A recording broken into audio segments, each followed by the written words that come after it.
पिता की मजबूरी और बेटे की शिकायतें। हर रात की तरह आज भी मैं देर रात घर पहुंचा। हमेशा से कोई भी गलत आदत न होने के कारण कॉलोनी में कोई भी मुझे देर रात आने पर गलत नज़रों से नहीं देखता था। मैं हमेशा इस बात को लेकर गर्व करता कि लोग अपने बच्चों को मेरी उपलब्धियों का उदाहरण देकर अच्छा पढ़ने लिखने की सलाह देते हैं। खैर, यही सब सोचते हुए मैंने अपनी चाबी से घर का दरवाज़ा खोला।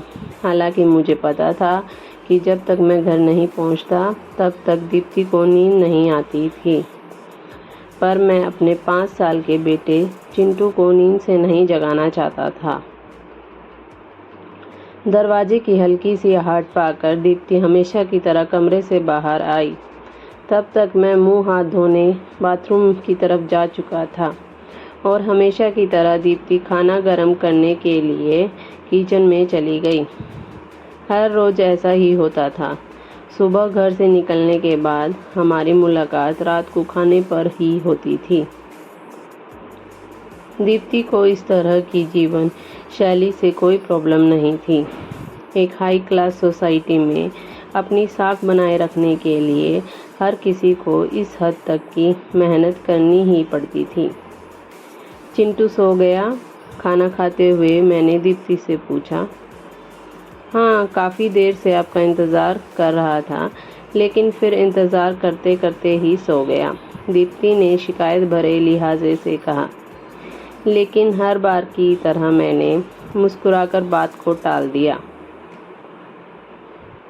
अगली ही सुबह रात को देर से सोने के कारण हर रोज़ मैं सुबह देर से ही उठता था, लेकिन जब तक मैं उठता तब तक चिंटू स्कूल चला जाता था। चिंटू की हमेशा शिकायत रहती थी कि मैं उसे कभी बाहर घुमाने नहीं ले जाता और शायद इसी बात को लेकर वह मुझसे नाराज़ भी था। हमेशा की तरह मैंने उठकर दीप्ति को आवाज़ लगाई और बाथरूम में घुस गया। थोड़ी देर में दीप्ति नहाने के लिए गर्म पानी ले आई। तुम नहीं होती तो मेरा क्या होता? हमेशा की तरह मैंने पानी की बाल्टी लेते हुए अपना घिसा पीटा डायलॉग मारा और हमेशा की तरह दीप्ति मुस्कुराते हुए खाने की तैयारी करने के लिए किचन में चली गई। खैर, ऑफिस के लिए तैयार होकर जब मैं डाइनिंग टेबल पर आया तो चिंटू मुंह फुलाकर बैठा था। क्या बात है जनाब, आज स्कूल नहीं गए? मैंने प्यार से चिंटू के बालों पर हाथ घुमाते हुए बोला। आज संडे है, चिंटू ने गुस्से भरी आवाज़ में कहा।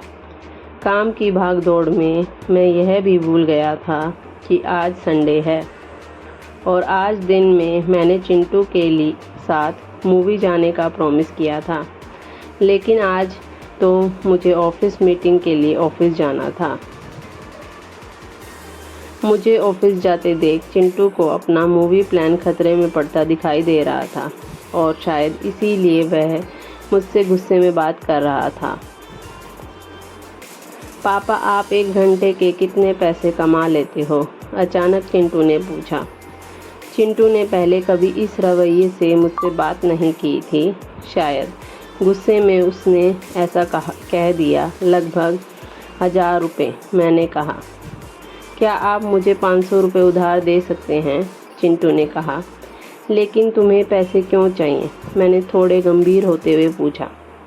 मुझे चाहिए, चिंटू ने बनावटी मुंह बनाते हुए कहा। खैर, मैंने चिंटू को 500 रुपये दे दिए। चिंटू उठा और अंदर से अपनी गुल्लक ले आया। चिंटू ने अपनी गुल्लक से 500 रुपये निकालकर 1000 रुपये मेरे हाथ में रखते हुए कहा। क्या आप कल मुझे अपना 1 घंटा दे सकते हैं? मुझे आपके साथ बैठकर खाना खाना। बहुत बिगाड़ रखा है तुम्हारी मम्मी ने तुम्हें। चिंटू की इस हरकत पर मैंने गुस्से से चिंटू को एक थप्पड़ लगाते हुए कहा। आज ऑफिस जाते हुए मेरे मन में बस यही सोच रहा था कि इस भाग दौड़ भरी ज़िंदगी में क्या सब कुछ खरीदा जा सकता है। हालांकि मैं भी तो चिंटू को यही सिखा रहा था।